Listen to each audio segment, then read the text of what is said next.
Good morning. You listen to FloorDaily.net, and I'm Kemp Harr.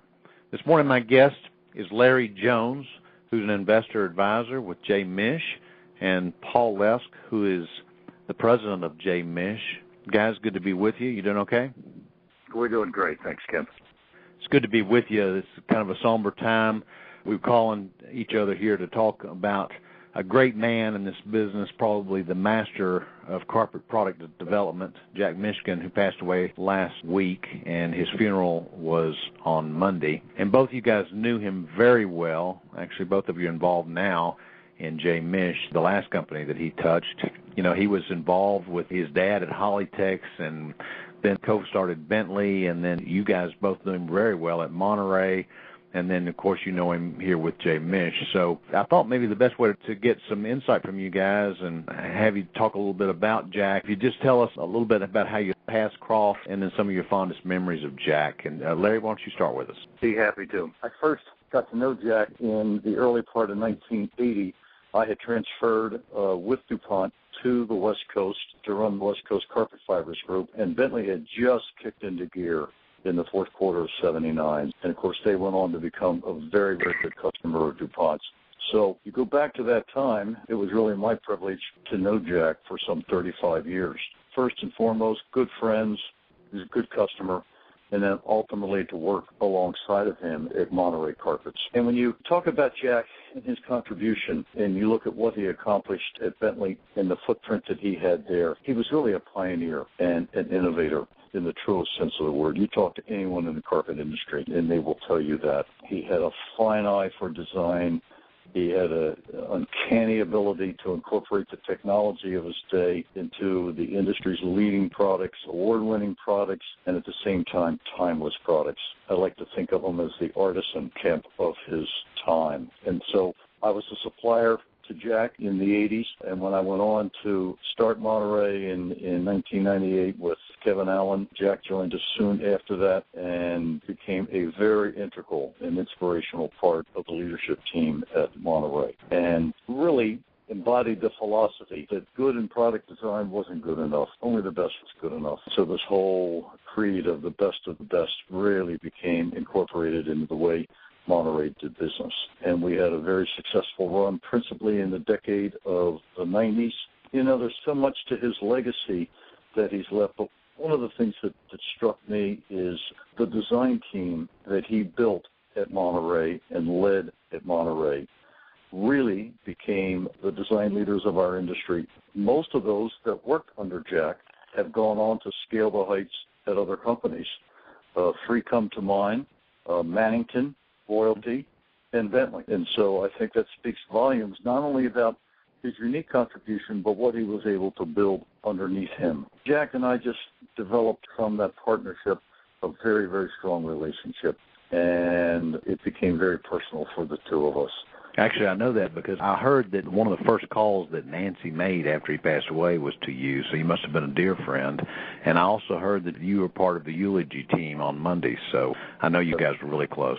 You know, Kemp, we had so many good times together, personal, private times, golf trips that we did, business-related, non-business-related, and meals that we shared. We shared an apartment together when I was going through some difficult times. So Jack and his family, we were really joined at the hip, and it's just a devastating loss.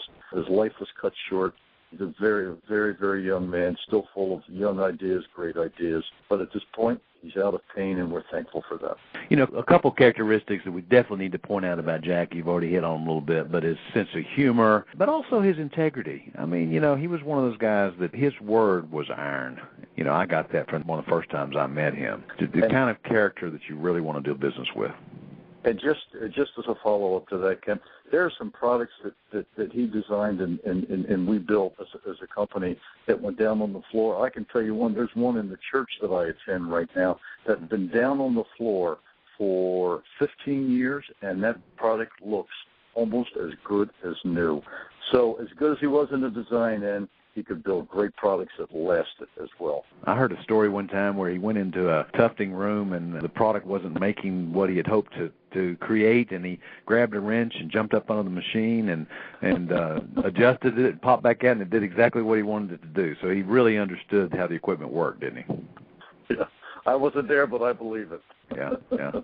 So, Paul, how about you? I know that you also knew Jack pretty well. Not quite as long as Larry. I joined Monterey. Jack joined a few years later, and I always kind of like to refer to Jack as kind of a jalapeno in the salsa. Once he joined, it was really never a dull moment. From the finance side and the operations and manufacturing side, you sort of value even-temperedness and consistency. You know, Jack, never a dull moment. We would pivot from shouting and screaming to high-fiving, and just somebody that is an artiste in the purest sense of the word, and a perfectionist. I take that away from the relationship that I developed with Jack. You know, our offices were right close to each other. I was constantly in there, you know, helping him cost out and design product that we could make to meet what Kevin Allen and the sales team said they could sell it for, and come out with the best product. And the design team he put together, just a wonderful group of people that continue to stay in contact with. After we were purchased, I ended up out of the industry for a little bit,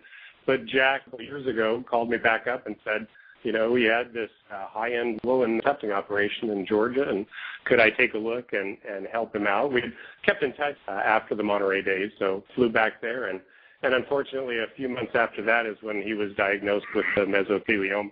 And to his credit, you know, a company is never one individual, and we've spent the next year and a half or so working to guide J-Mish Mills, you know, to preserve its continuity and form a legacy. It's a good group of people that really bought into his ethic of quality product, nice design, and we're working hard to keep that legacy alive. And the service yesterday, just a few mention about that, is it was a very short notice on the service, but quite well attended, you know, and hundreds of people, a number from the industry, both from the East Coast as well as the West Coast, and people from their philanthropic and friend circles too. It was quite a nice mix of people paying their respects to Jack and celebrating the life that he lived, both within the industry and with all the philanthropic work he did.